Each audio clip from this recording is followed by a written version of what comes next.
जी BNB all India में आप सभी का एक बार फिर से स्वागत है। मैं जगन्नाथ और आप सब देख रहे हैं अपने आसपास की खास खबरें। आज आपको लेके चलते हैं बेंगाबाद प्रखंड क्षेत्र के सांसद प्रतिनिधि, जीप सदस्य की प्रतिनिधि और पंचायत समिति सदस्य, जिसे लोग कहते हैं जयप्रकाश मंडल जी। मैं आज उनके आवास पर हूं और उनके आवास के छत पर हूं। आज इनसे बात करने के लिए हम लोग निकले हैं और खास करके 26 जनवरी को लेकर हम लोग विशेष चर्चा करेंगे कि आखिर 26 जनवरी क्यों, कब से मनाई जाती है। क्योंकि बहुत ऐसे लोग हैं जो 26 जनवरी तो मनाते हैं, 26 जनवरी अमर रहे, गणतंत्र दिवस अमर रहे, सुभाष चंद्र बोस जिंदाबाद आदि के जम के नारे लगाते हैं, लेकिन लोगों को पता नहीं चलता कि 26 जनवरी क्यों मनाया जाता है। आज हम लोग चलते हैं, साहित्यकार जो पढ़े लिखे हैं, नौजवान भी हैं और बेंगाबाद प्रखंड क्षेत्र में अपनी एक अलग पहचान रखते हैं। फिलहाल ये भाजपा के सांसद प्रतिनिधि जयप्रकाश मंडल जी हैं और साथ ही साथ ये पंचायत समिति स्वयं सदस्य भी है और साथ ही साथ ये जिला परिषद सदस्य जो इनकी पत्नी शोभा मंडल है उनका प्रतिनिधित्व भी करते हैं। आज उन्हीं से बात करते हैं। सर्वप्रथम हम लोग 26 जनवरी की अग्रिम शुभकामनाएं के लिए इनसे लेते हैं, बात करते हैं क्या संदेश देना चाहते हैं लोगों को और 26 जनवरी क्यों मनाया जाता है, उनसे बात करते हैं। जी बताएंगे। हरिओम हरिओम हरिओम। आपका स्वागत है बीएनबी ऑल इंडिया में जयप्रकाश जी। बहुत बहुत धन्यवाद आपका कि आपने चाय पिलाया और अपने छत पर बुलाया और अपने दिल की बात बीएनबी जगन्नाथ के साथ शेयर करने जा रहे हैं। तो सर्वप्रथम आप हमें ये बताएं कि ये 26 जनवरी जो अग्रिम मनाने जा रही है पूरी जनता, देश की जनता, इस बारे में बताएंगे थोड़ा सा। आपको भी सबसे पहले मैं बहुत बहुत आभार प्रकट करता हूं कि आप मेरा इंटरव्यू लेने के लिए मेरे घर पर आए हैं। आपको बहुत बहुत बीएनबी टीम साथियों को मेरे ओर से स्वागत है। मैं ये बताना चाहता हूं कि 26 जनवरी जो हम लोग मनाते हैं उसमें भी हम लोग तिरंगा फहराते हैं और 15 अगस्त को भी तिरंगा फहराते हैं। ये हमारे भारत के राष्ट्रीय चिन्ह है जो हमें गर्व की बात है और इसे बहुत सम्मान के साथ भारतवासी फहराते हैं। और भारत जब तक सूरज चांद रहेगा तब तक यह तिरंगा हम लोगों का अरमान रहेगा। इन्हीं अरमानों के साथ हम लोग फहराते हैं। और 15 अगस्त और 26 जनवरी में अंतर ये है कि 15 अगस्त 1947 को मेरा देश आज़ाद हुआ था। उस उपलक्ष्य में यह झंडा फहराया जाता है, पूरे देश में फहराया जाता है। और इस देश को चलाने के लिए एक लिखित संविधान हुआ जो हमारा बाबा साहब अम्बेडकर की अगुवाई में हुआ, बना और वह 2 साल 11 महीना 18 दिन में बन के रेडी हुआ। यानी कि 26 जनवरी 1949 ईस्वी हिंदी उसका जो सम्मत होता है मिति मार्ग शीर्ष शुक्ला सप्तमी सम्मत 2006 विक्रमी को यह लागू किया गया और यह भारतीय पटल पर उतारा गया और 1950 से इसे पूर्ण तरह से इसे लागू किया गया। और उस दिन से पूरे देश में ये गणतंत्र दिवस के रूप में इसे मनाते हैं हम लोग हैं। और ये 72वां गणतंत्र दिवस हमारे देश में ये चल रहा है। 72 वर्ष पूरे हो चुके हैं और ये 72वां गणतंत्र दिवस के रूप में हम लोग बड़े ही हर्षोल्लास के साथ में पूरे देशवासी हम लोग मनाने जा रहे हैं। इस अवसर पर हम लोग अग्रिम शुभकामना संदेश हम पूरे देशवासियों एवं प्रखंड वासियों को मैं देना चाहता हूं। और मैं कहना चाहता हूं लोगों से कि यह देश हमें बहुत कुर्बानियां देने के बाद मिला है। यह देश में 700 साल लगभग बाबर लोग राज किए, आने की चढ़ाई करके इस देश को कब्जा करके रखे थे। और 700 सालों के बाद में अंग्रेज इस पर अपना राज्य स्थापित किए और हुकूमत स्थापित किए। 200 सालों तक उसने किया और बड़े ही त्राही स्थिति से इस देश के जनता में ये स्थिति गुजरा, आजाद हुई देश, आजाद। लेकिन उसका विरोध में हमारे देशवासियों ने जब कमर कसा, सभी लोगों ने, सभी जाति धर्म से ऊपर उठ करके सभी समुदाय के लोगों ने इनकलाब लगाया और अंग्रेजों को यहाँ से खदेड़ने का काम किया। और आपके सामने है कि आज हम लोग 15 अगस्त और 26 जनवरी के रूप में हम लोग झंडोत्तोलन करते हैं। और गणतंत्र दिवस जब कानून मेरा देश में लागू हुआ इस उपलक्ष्य में मनाते हैं और देश जब आज़ाद हुआ उस स्थिति में हम लोग स्वतंत्रता दिवस के रूप में हम लोग मनाते हैं। दोनों में फ़र्क ये है। लेकिन हमारे बहुत से लोग ऐसे हैं कि गणतंत्र दिवस को स्वतंत्रता दिवस और स्वतंत्रता को गणतंत्र दिवस के रूप बोल दिया करते हैं, लेकिन फ़र्क ये है। और मैं ये संदेश के रूप में पूरे प्रखंडवासी देशवासियों को बताना चाहता हूँ कि ये जो हम लोग झंडोत्तोलन जो करते हैं इसमें यही फर्क है। और मैं और भी कहना चाहता हूं कि क्या संदेश देना चाहते हैं 26 जनवरी कोविड-19 को देखते हुए जी। आज बहुत ही बड़े महामारी से मेरा देश उभरा नहीं है, उभर रहा है।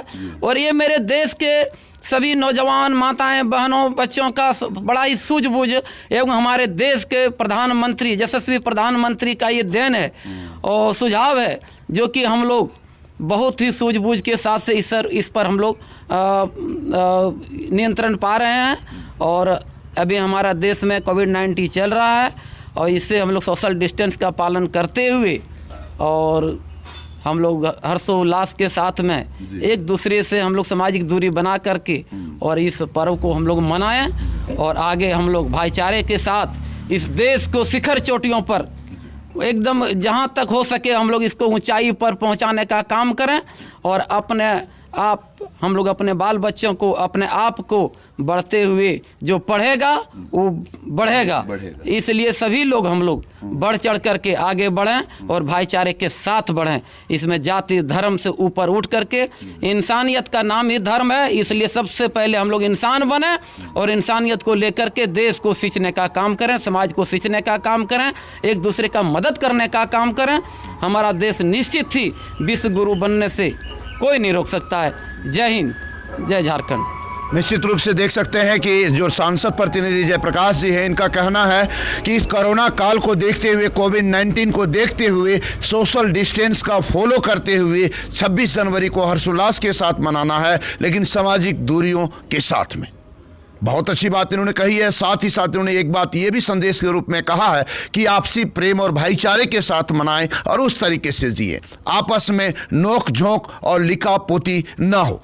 तो निश्चित रूप से 26 जनवरी के अवसर पर इन्होंने शुभकामनाएं भी दी है प्रखंडवासियों और समस्त देशवासियों को। हम लोग आगे भी चलते हैं और आगे भी बात करते हैं इनसे और चल करके अपने इनके सांसद हैं, प्रतिनिधि यहाँ हैं, तो अपने सांसद प्रतिनिधि होने के नाते ही अपने क्षेत्र की जनता को 26 जनवरी के अवसर पर शुभकामनाएं तो दे ही रहे हैं और हर लोग देना ही चाहते हैं, लेकिन इनके अलावे और क्या संदेश देना चाहते हैं अपने दिल की बात BNB जगन्नाथ के साथ? जी, हम बताना चाहते हैं कि राजनीति तो लोग करते हैं, राजनीति मंच अलग होती है, लेकिन भाईचारे की मंच एक होनी चाहिए। और जब तक हम पूरे देशवासी एक नहीं रहेंगे और हम ये अपने आप को समझें कि हम भारत के नागरिक हैं, सभी हम लोग एक हैं और हम सब एक दूसरे को मदद करने का जहाँ तक हरदम कोशिश करते रहें, एक दूसरे का परोपकार करें, मदद करें और ये रूप यदि हम लोग अपनाते हैं तो निश्चित ही हम लोग शांति प्रेम से आगे हम लोग बढ़ेंगे। और राजनीति हमें देखने को मिलता है कि हम लोग राजनीति ईर्ष्या द्वेष में हम लोग पनपते हैं। राजनीति करना एक भाईचारे की बात है, राजनीति तो बाप बेटा मिलके भी करता है। आज देखे होंगे देश में बड़े बड़े नेता लोग, कितने गिनाऊं, बहुत से ऐसे नाम हैं जो कि बाप किसी पार्टी में है, बेटा किसी पार्टी में है, पत्नी किसी पार्टी में है, तो लोग करते हैं अपना अपना, लोगों का स्टेज है, करते हैं। या एक नहीं, मंच की जहाँ तक बात आती है कि भाईचारे का एक मंच, अलग मंच होना चाहिए। राजनीतिक मंच के अलावा कई मंच और हिंदुस्तान में हैं, देश में हमारे हैं, लेकिन भाईचारे का भी एक मंच होना चाहिए। उस मंच के अनुसार तो एक बार बेंगाबाद में भी तो पुलिस जन सहयोग समिति का भी एक मंच निकला है, काफ़ी बखेड़ा भी इसमें निकला हुआ है और अच्छा कार्य भी हुआ है। इस बारे में कुछ संदेश? पुलिस जन सहयोग समिति का मैं भी थाना का उपाध्यक्ष निर्वाचित हुआ हूँ, आप मनोनीत कहिए, लेकिन मुझे समझ में नहीं आता है कि इसका भविष्य और उद्देश्य क्या है और मुझे ये कहने में कठिनाई हो रही है। नहीं, भविष्य और उद्देश्य की बात तो पहले बताया जा चुका है सोशल मीडिया के माध्यम से, लोगों के द्वारा बैठक में कई बार हुआ। आपको जब मनोनीत किया उससे पहले भी आपको उद्देश्यों को बताया गया था कि यह एक सामाजिक मंच है, राजनीतिक मंच नहीं है। गरीब दबे कुचले लोगों को इंसाफ मिले, सुदूरवर्ती क्षेत्रों में जो लोग रह रहे हैं जिन्हें इंसाफ नहीं मिल रहा है, वो पुलिस जन सहयोग समिति के द्वारा उसे इंसाफ मिले, इसलिए यह निकाला गया था। ये तो जानकारी दी गई थी और आपको उपाध्यक्ष का पद भी मनोनीत किया गया है। चलिए ठीक है, उपाध्यक्ष का पद भी आपको मनोनीत किया गया है और आप उनके निर्वाचित भी हुए हैं, लोगों ने आपको सार्वजनिक तौर पर माना भी है, बहुत अच्छी बात है।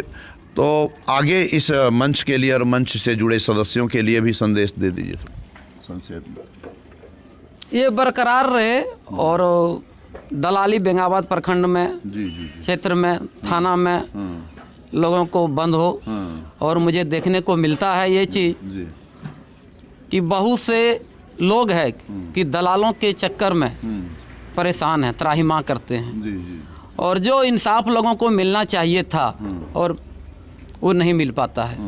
चाहे वो जिला का कोई कर्जालय हो, प्रखंड का कर्जालय हो, थाना का कर्जालय हो, जो उम्मीद से जनता यहाँ की सरकारें को चुनती है, लेकिन इस उम्मीद पर लोगों को कहीं न कहीं पानी फिरता नजर आ रहा है। वैसा नहीं हो इस मंच में। लेकिन जी मैं बताना चाहता हूं कि इस मंच के सभी सदस्यों से मैं आग्रह पूर्वक कहना चाहता हूं कि कम से कम कुछ नया और कुछ अच्छा कर दिखाएं।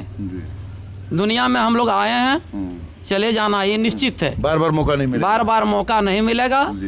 जीने खाने के लिए हम इतने हद तक अपने गरिमा को ना गिराएं और जनता के जो आवाज़ है, जनता का जो कठिनाई है, उसको हम हद तक दूर करने का कोशिश करें और दलाली बंद करें और दलाली से पैसा कमाने का कोशिश बंद करें और इंसानियत के नाम पर पैसा कमाएं और बाल बच्चे को पढ़ाएं लिखाएं, अपने रोजी रोजगार से जुड़ें और लोगों को अच्छे से अच्छे संदेश और शुभकामना के साथ जो शुभकामना हम लोग देते हैं उसके अनुरूप हम लोग उतरने का काम करें और लोगों को मदद, चाहे वो किसी भी जाति धर्म का क्यों नहीं है, चाहे वो जान पहचान का क्यों नहीं भी है, तो वैसे लोगों को मानवीय आधार पर मदद करें।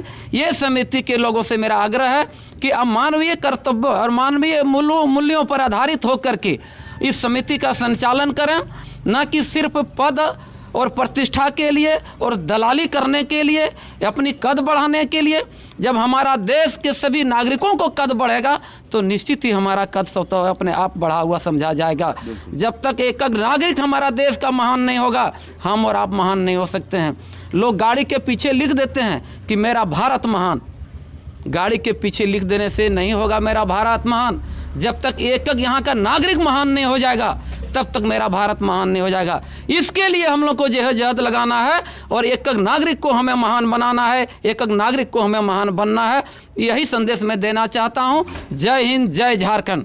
तो निश्चित रूप से देख सकते हैं, इनका कहना है कि पुलिस जन सहयोग समिति का जो गठन हुआ है उसमें जो लोगों को भला के लिए जो गठन किया गया है इसको सही तरीके से संचालन किया जाए, इसमें पद के चक्कर में दलाली ना की जाए और बिल्कुल निश्चित इंसानियत और मानवीय आधार पर लोगों को मदद करें, चाहे वो कोई भी समाज से हो, कोई भी जात से हो, कोई भी बिरादरी से हो, मानवीय आधार पर मानवता के नाते उसका मदद करना चाहिए। यह संदेश इन्होंने PJSS पुलिस जन सहयोग समिति के सदस्यों को भी दिया है, जो ये स्वयं उपाध्यक्ष हैं उसके। तो बने रहे BNB के साथ और देखते रहें कब, कहां और कैसे, क्योंकि BNB सच है तो बोलेगा। जय हो, जय हिंद, सत्य में जयते, वंदे मातरम। थैंक यू जी नमस्कार। अगर आपको हमारा वीडियो पसंद आए तो हमारे चैनल को सब्सक्राइब करें, लाइक करें और शेयर करना ना भूलें। तो फिर बने रहे BNB के साथ और देखते रहे कब, कहां और कैसे, क्योंकि BNB सच है तो बोलेगा। जय हो।